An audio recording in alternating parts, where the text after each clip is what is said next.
Let's talk about pressure today. Well, here in the Northeast, in the United States of America, it is now heating season. So last week, I came down and there was water all over the floor in the basement because the boiler had spilled water all out all over the place. What happened? Well, all boilers have what they call as a relief valve.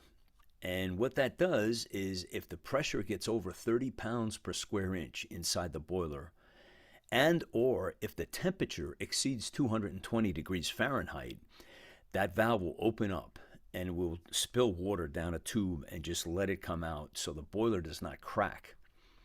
So we as human beings have problems with pressure as well.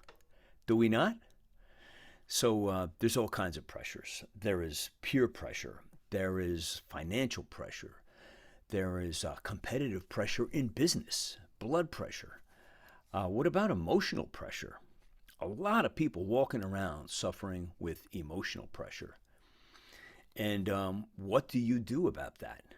How do you mitigate that? How do you overcome it? Do you have somebody in your world that you can talk to? Do you have some kind of regimen that you do? Do you run? Do you exercise? What do you do when you're feeling too much pressure? And I'm talking about emotional pressure. You should have someone in your camp to help you with that. In my case, with the boiler, what I did is because I was a plumber for a couple of years. I was an electrical contractor most of my career, but I did plumbing for a couple of years. So I changed out the valve and I changed out the expansion tank. And then it got to be, whoa, this is a complicated system. There's a lot of things in here that could be tripping us up. So what did I do? I called a coach.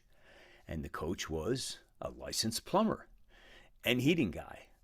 And it took us a while to figure this out. This was not an easy situation. It's a very complicated system, but we finally got it situated.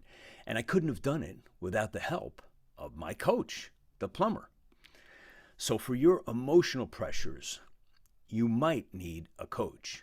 And that's what I do. I help people overcome their pressures, figure out what they are first, and then figure out strategies on how to put a smile back on your face. So if that's something you're interested in, reach out to me, James at thejamesoconnораgency.com, and I'll see what I can do to put a smile back on your face. I'll see you in the next video.